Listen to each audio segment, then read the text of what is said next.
ça secoue sec. Ce sont les agitateurs du Hainaut sur CNO. CNO. Bonjour Isabelle. Bonjour Elsa. Merci bonjour d'avoir à tous. accepté l'invitation. Vous êtes autrice de 2 contes.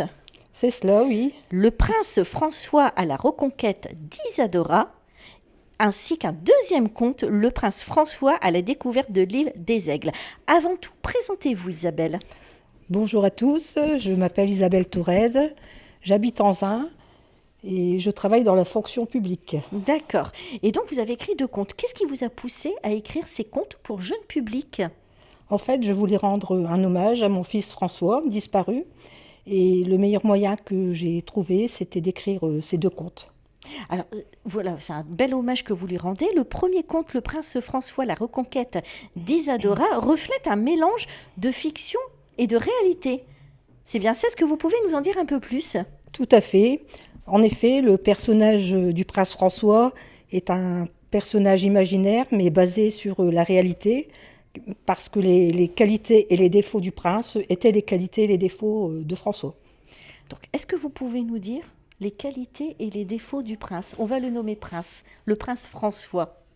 Oui, alors il était curieux, vif, intrépide aussi, et il aimait découvrir le monde. Il aimait découvrir le monde, il était très curieux en fait. Tout à fait, très curieux, c'est pour ça que j'ai créé le personnage du prince sur l'île d'Isadora. C'était quoi ses envies, ses ambitions ? Il aimait quoi dans la vie ? Alors il était jeune, pour le dire, c'est un peu compliqué, mais disons que c'était un enfant curieux de tout ce qui se produisait autour de lui. Il était éveillé, il avait appris l'alphabet à l'âge de 2 ans et demi. Il récitait un poème le soir avant de s'endormir. Et il aimait que je lui raconte des histoires aussi. Pour ce premier conte, Le prince à la reconquête d'Isadora, comment vous vous êtes pris pour écrire ce conte ? Quelle idée vous avez eue ? De quel élément vous êtes servi ? Du fait que c'était un enfant aventurier. Donc pour moi, l'aventure, c'était le moteur du conte. Le prince se perd dans un continent, dans ce conte. Alors il ne se perd pas, il doit régner... Il a une mission en fait. Tout à fait, il doit régner sur un continent perdu des mers. Et c'est l'île d'Isadora, mais des dangers guettent cette île. Donc il sera obligé de la reconquérir et de trouver des stratagèmes. Pourquoi l'île d'Isadora ? C'est dans l'imaginaire. Dans votre imaginaire ? Dans mon imaginaire, j'ai imaginé un continent perdu des mers et vous avez développé votre histoire sur cette île, en fait. Tout à fait. Donc, alors, on va également évoquer le deuxième conte, Le prince François à la découverte de l'île des Aigles. Donc, il se retrouve naufragé, le prince, sur l'île des Aigles. Et comment fait-il pour s'en sortir ? Alors oui, il est naufragé. Bon, il s'en sort par le fait de nager. Il avait appris à nager. Et il devient donc un espèce de Robinson Crusoe. Donc il apprend les mécanismes de survie sur cette île. Il va aussi rencontrer de nouveaux personnages qui deviendront pour certains des amis et qui l'aideront dans sa reconquête. Alors sur ces 2 contes, il y a des personnages ? Oui. Est-ce que vous pouvez nous en dire un peu plus sur ces personnages ? Il y a des méchants, il y a des gentils aussi ? Oui, bien sûr, il y a des personnes héroïques. Il y a des dragons sur le premier ouvrage. Il rencontre également des amis sur cette île. Et sur le deuxième tome, il rencontre une tribu indienne avec laquelle il va apprendre à communiquer. Et qui sera aussi un espèce de guide pour lui. Ce premier conte, vous l'avez imaginé quand, Isabelle ? Il y a quelques années déjà. D'accord. Et le deuxième aussi, il a suivi ? Le deuxième, il y a environ 2 ans. D'accord.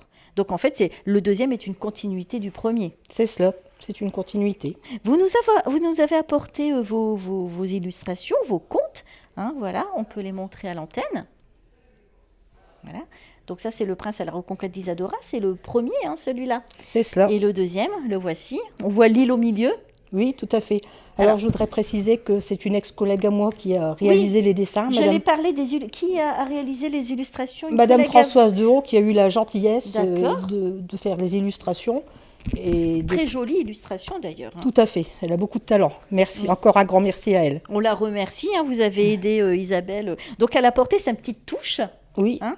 Donc ce sont des contes pour jeunes, hein, pour jeunes publics. À partir de quel âge? bon, pour des enfants qui savent lire, mais bon, après, les grandes personnes peuvent également Oui. le découvrir. Et puis, J'allais le dire, c'est pour les petits et les grands en fait. Hein. oui, plutôt pour les petits, mais bon, pourquoi ne pas les grands le enfants découvrir? Tout à fait, et leur lire. Alors, je vois qu'il y a des crayons ici, des crayons de couleur. Oui, oui, bon, avec mon ex-collègue, on a imaginé une autre façon de rendre hommage au prince.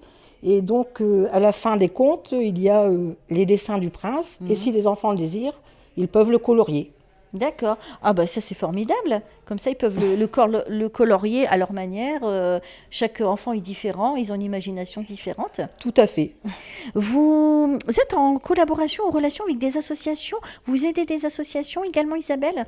Alors voilà, l'hommage de François, c'est également la continuité de l'aide pour les associations qui sont méritantes, que nous choisissons. Bon, je sais qu'il y en a beaucoup, on ne peut pas malheureusement aider tout le monde, mais on le fait au mieux, que ce soit pour les animaux, pour les enfants, pour les adultes. Est-ce que vous avez d'autres projets d'écriture? Oui, j'espère continuer la suite, dès que j'en aurai l'opportunité. La suite du Prince François, en fait, hein, vous pouvez en faire comme Martine, j'ai envie de dire. Oui, Il y a tout à des fait. il peut vivre des tas de situations, le Prince François. Bien sûr, il continue à vivre dans notre imaginaire et aussi à réaliser des choses qu'il aurait sûrement aimé réaliser.